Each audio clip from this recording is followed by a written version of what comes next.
Welcome to our channel. Iran secara mengejutkan menyerang ke wilayah Israel sebagai balasan atas aktivitas militer yang menyasar gedung konsulat mereka di Suriah awal April lalu.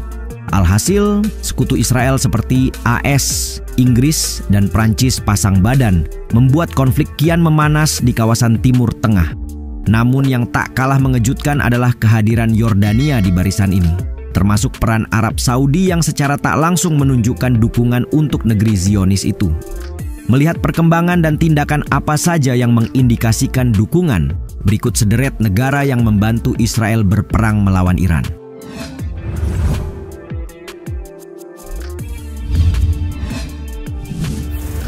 Yordania. Sebagai negara yang berbatasan dengan Israel, sulit rasanya jika Yordania tidak terlibat dalam konflik tetangganya yang kian intens dalam beberapa waktu terakhir. Namun, yang bikin heran, Angkatan Udara Yordania juga turun tangan untuk membantu dengan membuka wilayah udaranya bagi pesawat Israel dan AS. Tidak hanya itu, sebagaimana dilaporkan CNN, Yordania menembak jatuh puluhan drone Iran yang melintasi wilayah udaranya menuju Israel dengan jet tempur pada serangan udara Iran ke Israel.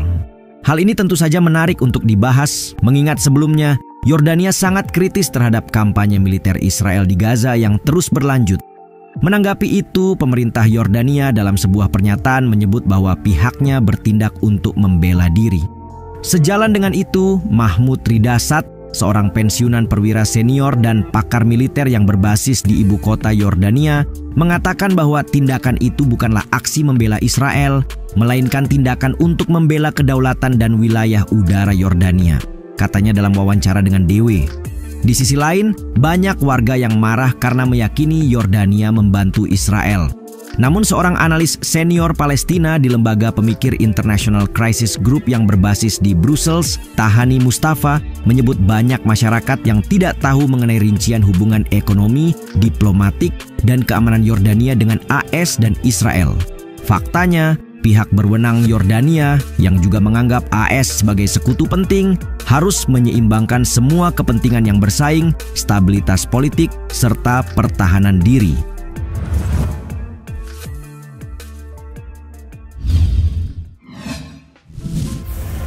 Arab Saudi.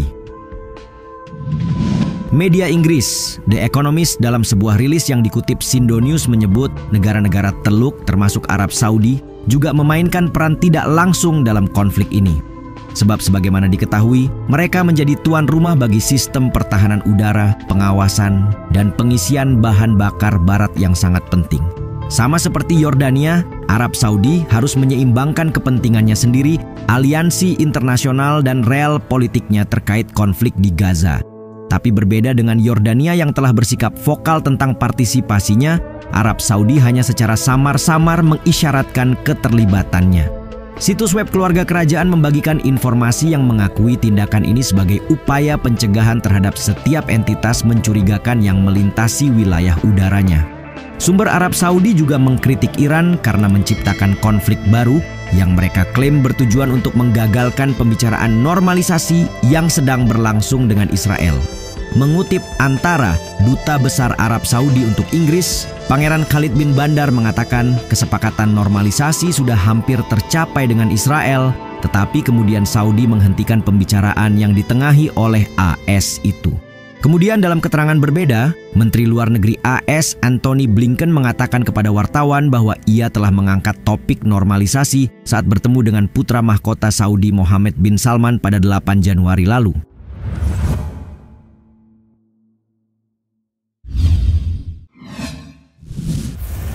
Amerika Serikat.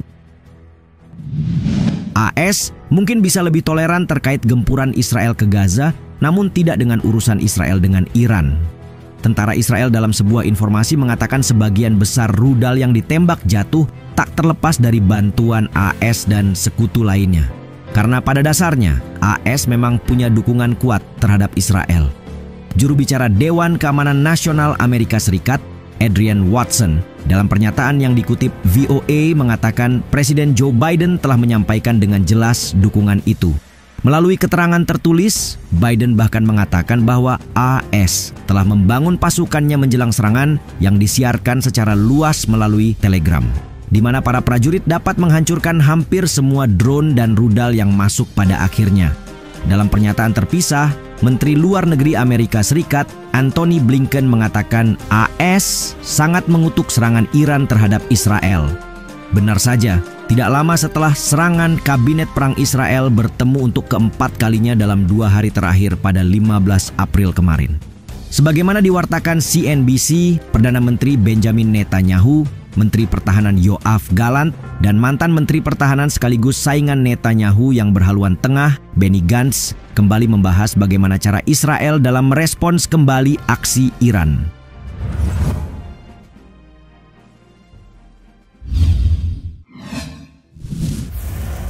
Inggris merupakan sekutu Israel lainnya selain Amerika yang turut andil dalam memberi dukungan kali ini. Ini bahkan diakui sendiri oleh Netanyahu dengan menyebut dalam sebuah pernyataan terkait penghargaan atas sikap AS, Inggris, dan Prancis yang memberi dukungan dan berdiri bersama Israel. Bersama AS, Inggris telah membantu Israel menembak jatuh pesawat tak berawak Iran di Yordania, Irak, dan Suriah. Selain itu, dalam pertemuan darurat yang digelar Dewan Keamanan Perserikatan PBB pada 14 April 2024, Duta Besar Inggris untuk PBB, Barbara Woodward, menyebut serangan Iran beresiko terhadap stabilitas keamanan di Timur Tengah. Perdana Menteri Inggris, Rishi Sunak, juga hadir untuk mengutuk serangan yang disebutnya sembrono terhadap Israel dan menambahkan bahwa negaranya akan terus membela keamanan Israel. Iran sekali lagi menunjukkan niatnya untuk menabur kekacauan di wilayahnya sendiri, kata Sunak dalam sebuah pernyataan yang dikutip CNBC. Sementara itu, Menteri Luar Negeri Inggris, David Cameron, dalam pernyataannya menyebut serangan Iran ke Israel hampir gagal total. Karena itu negaranya mengharapkan agar Israel tak perlu melakukan serangan balasan terhadap Iran demi mencegah eskalasi lebih lanjut. Terlebih sebagian besar rudal dan drone yang diluncurkan Iran berhasil dicegat.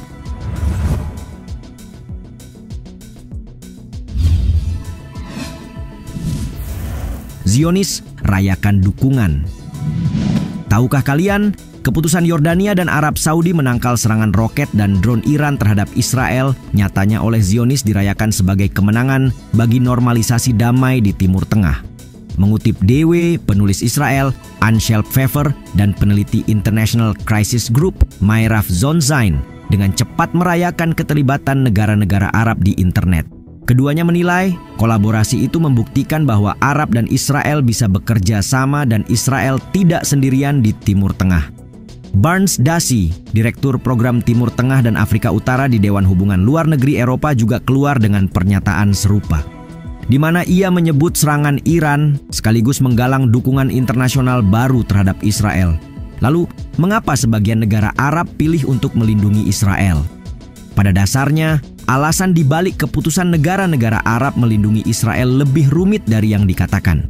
Sebab ini ada kaitannya dengan konflik berkepanjangan antara Iran dengan negara Teluk lainnya. Entah mereka melakukan intervensi atas nama Israel atau bukan, Saudi punya alasan lain untuk bersedia menjatuhkan rudal Iran.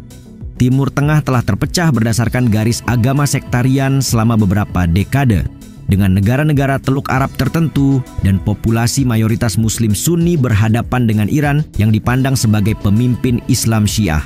Bisa dikatakan mereka saling bermusuhan, membuat negara-negara Timur Tengah seperti Irak, Suriah, dan Lebanon yang populasinya merupakan campuran Muslim Syiah dan Sunni, serta agama dan etnis lain, terjebak di tengah-tengah karena Iran dan negara-negara Teluk berusaha membangun pengaruh di sana. Panglima Angkatan Bersenjata Israel telah berjanji untuk menanggapi serangan Iran meski negara-negara sekutu Tel Aviv enggan memperpanjang konflik. Di sisi lain, dua negara Arab yang sebelumnya sensi terhadap Israel ternyata memiliki kontribusi terhadap keamanan Israel. Jadi, bagaimana pendapat kalian terkait ini?